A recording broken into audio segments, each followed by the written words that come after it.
Hello, this is Niswander, and welcome to the NOWMAN Show.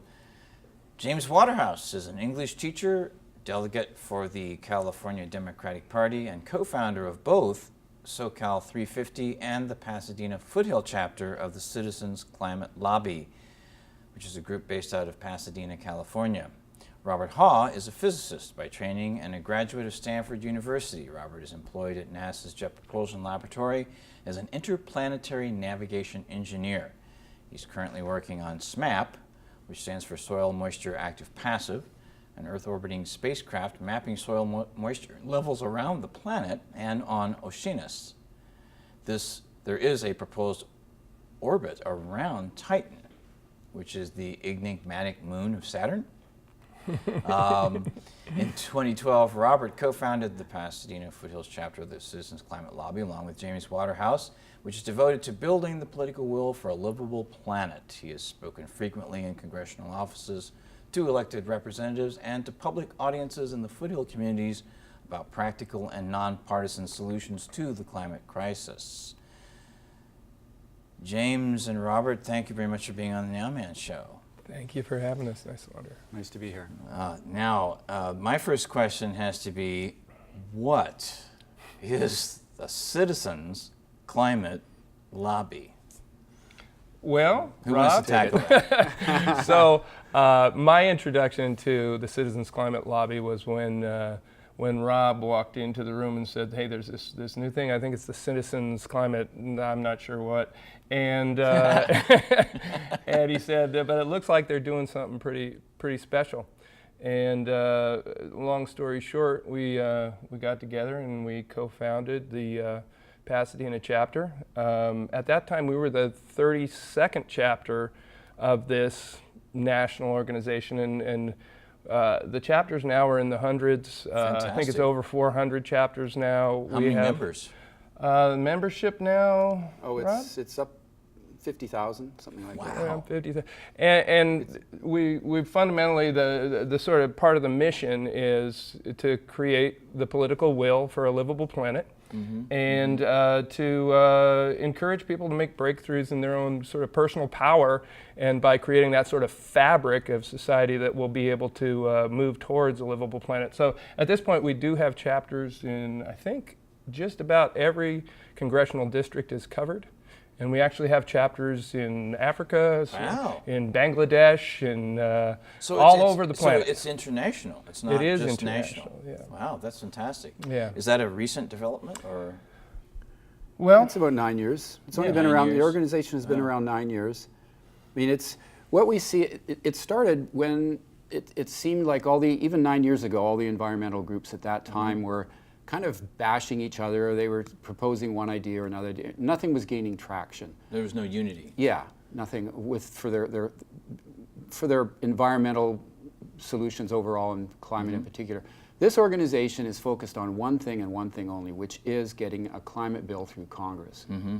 And that's why we've attracted so much attention in such a short period of time, because the model we have has already been tested on by a group called Results that preceded us. It was an anti-poverty campaign, and it worked. They increased the amount of funding from Congress by 10 times over what it was in the past. So that's money, amazing. Yeah. So that money has been going to impoverished countries since that time, and so this organization is following that same model. And so the way we try to make a difference, which is different than all the other environmental organizations looking at this, is we have members in each of these congressional districts, as Jim mentioned, and we lobby them. We are volunteer lobbyists. I know that's a bad word in many circles, but we talk to them, we explain the benefits of this plan, and this plan is we think is the best one on the block, because it actually, all said and done, it brings money back into the pockets of all Americans. Now, there's a bit of a plan involved in all that. Don't want to get into all the details now, but we make the polluter pay up front. The money goes into a trust fund, and then it gets divided up equally amongst all people and sent back. And we're talking trillions of dollars. So it's thousands of dollars a year per family that comes back. Wow. And now, is this Now, there's a lot of talk about carbon tax. Now, is that what this bill is about and what you're talking about? Sure. So fundamentally, what we're looking for is to levy a tax on carbon because it's creating so much damage. Right, and the fundamental theoretical principle is that when you're creating so much damage that you should at least pay some kind of a cost. Right. So the idea is to both levy the fee, which is, commensurate as close as possible with the amount of damage that's being done, which of course would be very high if you did it all at once. Yes, that's right. But to gradually ratchet up the cost of fossil fuels so that the true cost, the damage to our society, is then being put where it belongs, which is on the product that's creating it, which is the entire fossil fuel industry. So we want to levy that tax all the way at the point of extraction. So like way upstream, so that then all of the cost is then spread out over the entire economy, and then give the money back to the people, because the people, it's their planet that's been harmed. And also, when you levy a fee, a tax, there's going to be rising costs, and so you want the people to be insulated against some of the damages, some of the rising costs that they will, experience. Now, are there variable amounts of this tax proposed, or is it individually based on how the company's carbon footprint is, or is it across the board the same percentage? Do you know? Well, we try to make it as simple as possible, so it's an extraction tax. Okay, so whatever comes out of the ground, or if it's coming from overseas, comes into the port and then gets pumped out into our pipelines onshore. So it's taxed at that point. And the way it's taxed is just using chemistry. So there's chemists around, and they'll look at this, and if they'll say it's oil, and you'll measure it by weight or by barrels. And then the chemists go, this has already been done long ago, right? They know how much CO2 comes out of that barrel of oil if it gets burned. So you measure how many barrels of oil is being pumped through that pipe, and then there's a certain fee associated with that based upon that carbon dioxide that would be coming off. So it's measured now in tons of dollars per ton. So Citizens Climate Lobby's proposal is to start at $15 per ton of carbon dioxide, and that would be equivalent to everybody on the street around 13 cents a gallon at the gas tank. And then this would go up every year. It would ramp up steadily. And then after 10 years, you'd be talking real dollars. Now, of course, nothing on this scale has ever been even attempted, right? Attempted. So we've relied upon Regional Economic Modeling Incorporated as a sort of a blue ribbon kind of company that does economic modeling. That's the name of the company. Yeah, Regional Economic Modeling Incorporated, Rami. And we were able to get the study done, and that's the best you can do. About 90% of economists agree that this is the best solution as far as carbon pricing goes. And the study showed some really interesting things. We had to keep our fingers crossed when we funded the study because they're, independent. But what they came back with was we can get about a 52% reduction in CO2 emissions in 20 years. Wow. And we're actually putting, it'll actually put $1.2 trillion back into the economy, which actually, has a beneficial effect on the overall economy, not just the renewables, but all across the economy, because people have more money in their pockets. So it benefits the economy overall. So is this considered bipartisan, nonpartisan? Yeah, that's kind of what we're looking at right now with Hank Paulson and Jim Baker came out publicly. On our board, we are bipartisan. George Shultz, who was the Secretary of State under Ronald Reagan, is on the board, and James Baker and Paulson, all three were in that cabinet. Have come out, and they have all come together and said, "Hey, this is a real problem, and we better." The way I hear them phrasing it is that we better take out an insurance policy on the atmosphere. Wow. And the idea is that it's happening. and we need to get serious. Everybody needs to put on their big boy pants. Yeah, yeah, exactly. Kind of like say, hey, Yeah. this is legit. So the idea that what they're advocating for right now, as far as we've seen, is a $40 tax to start out with, which is higher than we talk about starting out. But they're a little slow on ramping it up. As far as I've seen so far, I think Rob was filling me in on this. They're only talking about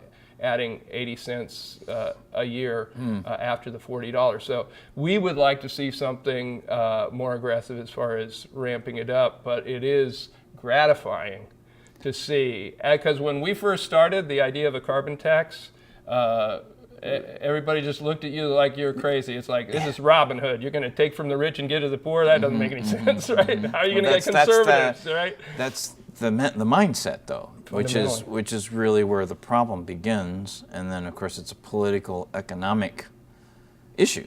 It is at the core of it, because if running your business is the primary concern, which there are concerns there, but if that's more important than the health of people and the life of the planet, then there's an issue, that will come up even in bipartisan issues, right? In nonpartisan issues, like this is still, what is this actually really doing to change the system that's creating the problem in the first place? So, is this going to motivate people to transition off of oil and gas into the alternatives a lot faster? Which is, that's what the scientists all agree, correct, Robert? Yeah. I mean, is that going to work? Well, I wouldn't say the scientists agree on anything when it comes to policy, but Yeah. they certainly do Yeah. agree that the health of the planet is at risk.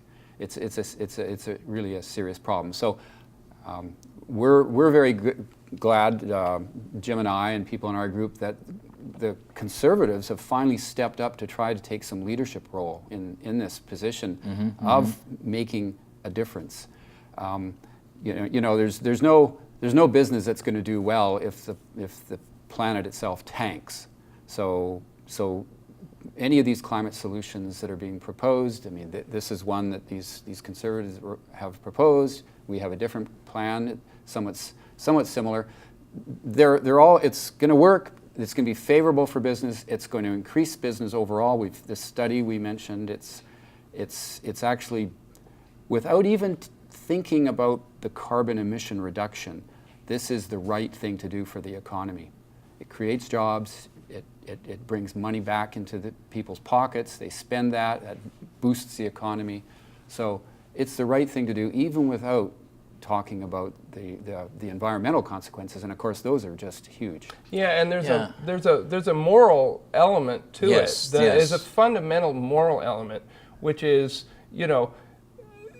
if your only purpose for being is to make $1, Right. and that what you're selling is causing great harm, well, that's just morally bankrupt. That's right. And at this point, it's clear as day, certainly to the scientific community, and increasingly to the American populace, that this is causing severe damage, and we're all paying the cost. So there's a de facto tax already. Yes. Because that's there's right. a damage that's right. being done, and the public sector is paying for all of the flood and fires and everything that's coming from this changing climate. So de facto, we're already paying a huge tax. That's right, as a people. and this is an ongoing conversation. So I do want to invite you guys to come back on the show, and we can pick up on the developments and what's happening over time, especially since you're locals. So that's fantastic, because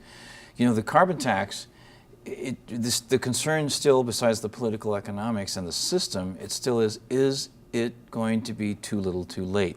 And like say, maybe the next time we get together, let's have that discussion as well.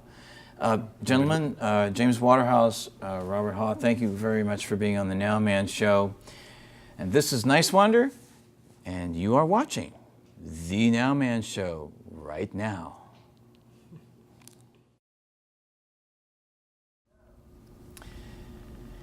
Erika Podest has a PhD and is a JPL NASA scientist with the Carbon System Ecosystem Group. She is an Earth Scientist.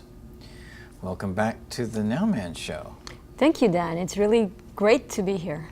And it's great that you're back because there's a lot to talk about. I mean, and since we last talked, you know, we know that you work with the SMAP program, which is a satellite that goes around the Earth how many times a day? Or a couple. A couple times Yeah. a day. And it does swaths and gathers data of the moisture in the soil all over the planet. That's just amazing to me. And then you look at that data, and then you go to the northern high latitudes in person, which is Alaska, Russia, Eurasia, and then you put all your data together on there. In the last year, just since we've last talked, what have you seen? What have you discovered? Okay, well, first of all, let me tell you a little bit about SMAP. We just came up on our 2-year anniversary since it launched. Oh, wow. And SMAP has been measuring not only soil moisture globally, but it also measures what's called the frozen or thawed state up in the northern high latitudes. Is that like Greenland? Or? That means whether the land surface is frozen or thawed. That's the length of the growing season, right? So the northern high latitudes are driven by strong seasonality. So you've got the 4 seasons that are very well marked. And one of the concerns about the northern high latitudes is that these areas are ground zero for climate change. This is the canary in the coal mine. And the first areas and the areas where there's the largest impact in terms of increasing temperatures. So what we're seeing is that the growing season length, that's the period of time when the vegetation grows, is getting longer, right? So during this period of time, there is a very large exchange of gases between the atmosphere and the vegetation. And you'd think that that's a good thing, right? Because you're seeing more growth, that's right. Or greenery. So there's more CO2 being taken up from the atmosphere by the vegetation. But it's a complex system, and we're seeing that there's less water availability, and so trees become stressed and they basically shut down. Or there's more and more days now where you've got very high temperatures, and this stresses out trees as well. So it's not only about vegetation either. You've got soils up in those areas that have been frozen for hundreds and thousands of years. These are called permafrost soils, and they store huge amounts of carbon. Yes. So the concern is, as temperatures increase, these soils are thawing and releasing this large amount of carbon in the form of carbon dioxide and methane into the atmosphere. That's on the terrestrial side. Those are the main concerns. And then on the ocean, you've got less ice. Yes. And so look at the poles as the refrigerators of our planet, right? So the white area reflects the sun's energy back into space, but when you remove that white area, you expose the dark surface, which absorbs the sun's energy. And so what we're seeing is that there's less ice, sea ice, and there's more water exposed, which causes even more heating. And so there is a distinction between now this is technically a natural process too, right? But you're also seeing the human impact, right, of the changes. Yes, absolutely. I mean, obviously the seasons are natural, but things are changing very rapidly, and much more rapidly than what the ecosystems can adapt to. So we're looking at how does that configure? I mean, you're talking, obviously that's an imbalance, right? If so, the human impact is changing what naturally would happen. So it's like you and I, having to make an adjustment with our bodies. It's the Earth's body. Correct. So how is that, when you say that's rapidly changing? How is it rapidly changing from what you can see? Well, in a very short period of time, you've got increasing temperatures that are leading to less snow, less water availability, less sea ice, more of this permafrost thawing. So you get all of these changes. There's the tundra up in the northern high latitudes. Wildfires were rare things in the tundra, and now they're common events. So you have all of these very rapid changes that within people's lifetimes, they can notice these changes. Now, is this methane, or is that when you see those fires, is that methane that is putting into the atmosphere? So it's being both. It's CO2 and methane. Plus, these fires are causing degradation of the permafrost. Yes. So there are many different implications.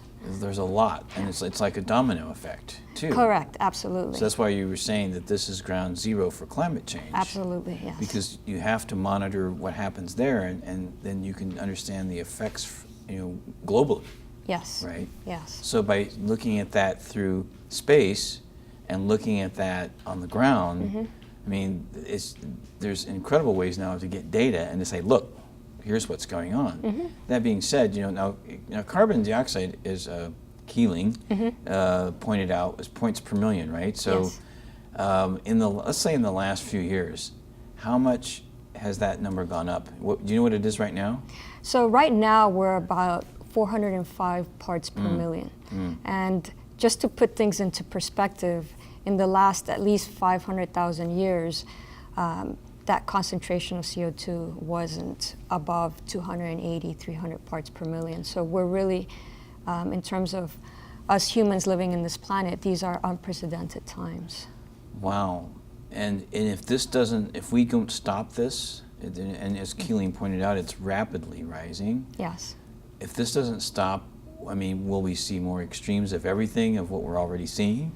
Well, yes. So if you think of CO2, it's a greenhouse gas, right? So it creates it traps heat in our Earth. And if you increase the concentrations of this gas, basically you're increasing that blanket around our Earth. And things get hotter, and there are consequences with that. So you get melting ice, increasing sea levels. You get many different effects from increasing temperatures around the world. And is there anything that you know of that significantly is being done to reverse that? I think there are many different things that are being done, anywhere from people coming together to try to make a difference to policies. So you've got the United Nations Climate Change Convention, you've got the IPCC, you got the Paris Agreement, right? That where nations came together and agreed that something is happening and we have to try to put a stop to increasing CO2. Yeah, yeah. So briefly, let's talk about something that's a little fun, and then we'll come back and we'll end this segment. And please come back to the show. Oh, absolutely. We'll end it with talking about what we personally can do, and we can give that to the audience. But every year, JPL NASA, which is here in Pasadena, they have this wonderful open house. That's just and I had a great time. We had a great time. The little kid came out, especially looking at those models of the satellites and the rover and the, and going into mission control, where everybody was at. So we'll definitely keep the audience posted on when, if you're here in the LA area, you can actually go to actually JPL NASA and see all this stuff for yourself. It's incredible. I had a great time. Thank you so much. Now, we'll bring you back, but in closing here, I know we've talked about this before, the 3 R's, but there could be other things in addition to that. Tell us what we all can do, in our own individual ways to make the world maybe less carbonated. Yeah, absolutely. I think I like to go by the 3 R's: reduce, reuse, and recycle. But you can add to those R's, like refuse or. There are many things that you can do, and I think just becoming aware of the resources that you use, anywhere from what you buy, the amount of plastics that you buy, to the amount of water that you use at home, to the amount of electricity that you use at home, to how often you use your car. Yes. Use public transportation a lot more. Correct, yes. Use hybrid cars or use electricity more for transportation. Correct, or plan your routes so that it makes sense and not having to go back and forth.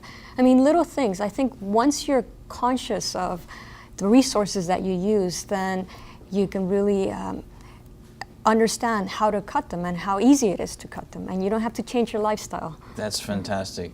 Erika, thank you so much. It's always a pleasure to talk to you, and let's pick up this conversation when more data comes in. Erika Podest, who is an Earth Scientist at JPL NASA. This is Niswander, and you're watching the NOWMAN Show.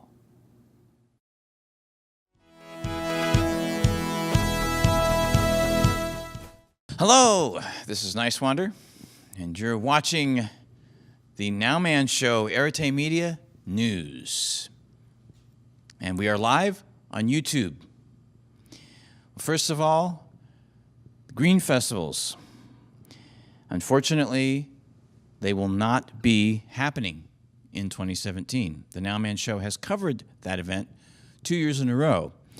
When you go to their website now, greenfestivals.org, here is what it says. Quote, after passionately serving the green movement, promoting sustainable change, and seeking with great effort to build a more resilient, compassionate world, we deeply regret to inform you and our supporters, followers, and communities that Green Festivals, Inc., the Green Festivals Expo, will currently be canceling all scheduled trade shows. We've been very thankful and honored to work in cooperation and communion with each one of our like-minded associates who are fighting for a better world. Everyone, our employees, vendors, presenters, and sponsors made notable and distinguished contributions to the change that we and they wish to see in the world, helping to make Green Festivals, Inc. a uniquely inspiring and impactful event. We would like to encourage you all to continue your journey towards achieving a more sustainable future, as we still wholeheartedly believe in each organization and each individual's dedicated efforts and responsibility to make positive change, and every step counts, end quote. Best regards, Green Festivals Incorporated.